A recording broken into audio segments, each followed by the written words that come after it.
I had dug this trench here to provide access under the house, just a real narrow crawl space. I couldn't even fit underneath it in most places under the beams. So I need to put water heaters down there and other things. So I started digging it out, and the intent was to dig this big trench, put a big, huge, like 8-foot diameter corrugated steel pipe in there and make a wind shelter out of it, a storm shelter.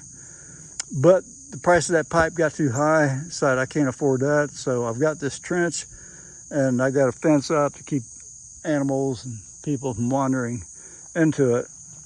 But I thought, what have I got around here that I can use, I've already got, to make a shelter out of this? So that's when I got the idea of using those small trees. We got 20 acres, so we got tons of them. My plan is to use some of these small pine trees we've got out here that we don't need as a roof for a temporary simple shelter used with a tarp. So I'm going to cut down some that are about roughly 4 inches in diameter. Use our Cobalt electric chainsaw. There's one tree I'm going to cut down and try to use that. Need a roughly 12-foot long poles out of it. There's another one right there, and a couple more around here. I need 5 of them. So we'll give it a go. Using our Cobalt 80-volt electric chainsaw. This thing's great. We'll never buy another gas-powered chainsaw. I've done some videos on this, cutting down trees. Works perfect for something like this. I've been cutting all these logs to 11.5 feet. This is how I've got it set up. You can see I got 3 cross beams running across the gap there, and I'm going to put several logs this way. There should be a slight slope down this way. Help water drain away from that end of the, the house end. They're a mixture of fir trees, pine. Most of them are pine. I think one's poplar. I put them on those blocks at different levels. See, it's higher there, not as high there, and lower here. The idea being maybe I'll get some slope and some runoff over this way. Don't know how well that's going to work as weight of water gets on this thing. But the vinyl should last a long time, and the vinyl covers the logs. This polyethylene tarp here is a weak spot. Since my vinyl was too short to go this whole distance, it was 10 by 12 instead of the 12 by 12 that I thought it was. I screwed all these logs together, most of them in most places they touch, the key places anyway, with these star deck screws for exterior use. These are 3.5 inch. I could have used a little bit longer ones, but the ones I had to drill some of them in, I drilled pilot holes, about 5 30-second pilot holes in at an angle, then drilled these in. That worked pretty good. So that's all tied together with these screws.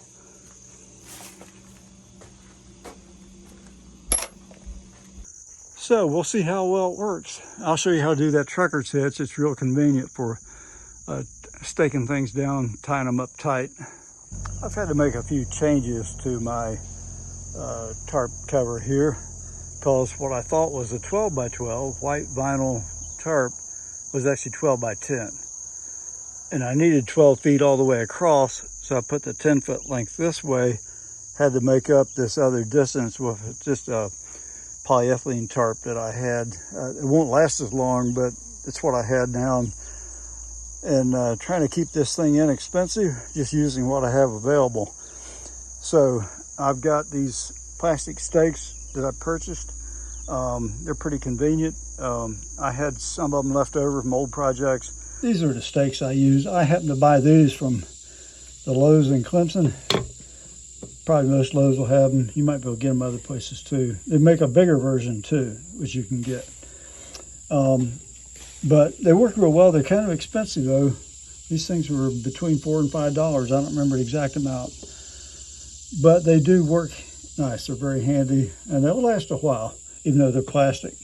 I used a trucker's hitch to tighten them down. I'll show you how to do that in a second. It works real well. Gives you some leverage with tightening them. And now I've got an issue over here. This is pretty close to the fence. I've done basically the same thing there. Used black paracord. I wish I had used a brighter color for this, so it'd be a little easier to see so you won't trip on it. A good length of paracord for me to use was about 48 inches, about 3 of these blocks. And I just cut off a length and seal the ends. I've used this method, which I actually don't recommend. You can melt, since it's nylon, you can melt the ends together, fuse it. It works pretty good. But I don't recommend it because I almost burned our house down once doing that. These things can catch on fire and you not notice it, so I don't really recommend doing that. You can do the same thing with just a little E6000 or something equivalent, like goop or something. Just put a little glob on the end and just kind of, best to have on gloves or get it all over your hands. This works real well. Glues it all together and it won't fray, and then you don't have the fire hazard with it. Once you've got your paracord cut, or nylon cord, it doesn't have to be paracord, and the end sealed so it won't unravel on you, just put a little loop in the end. Very easy way to do it is just simply do this like that, and you just need that in one end of it. And we'll go tie one of these on a stake and show you how to do that. The non-loop end of my paracord, put it through that grommet there, run it through the hole in the stake, bring it up, run it through this loop. Now when you do this, this is a trucker's hitch. What I like to do is a so-called automatic trucker's hitch. I've heard people refer to it that way. Where I run it through this loop twice. That way it self-tightens.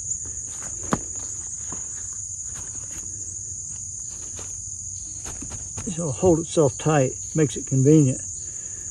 And then I'm just putting this single loop through there to hold it in place. It's not the most permanent situation. I want rain to rain on this, get this wet, let the nylon expand, see how the tarp does. Probably come back and tighten these back up. So that's how you do it. Works real good. That trucker's hitch is real handy for this sort of application. Hope you liked this video and found it useful. If you did, please like it, subscribe, check out our other links, and see our future videos. We appreciate it. Thank you.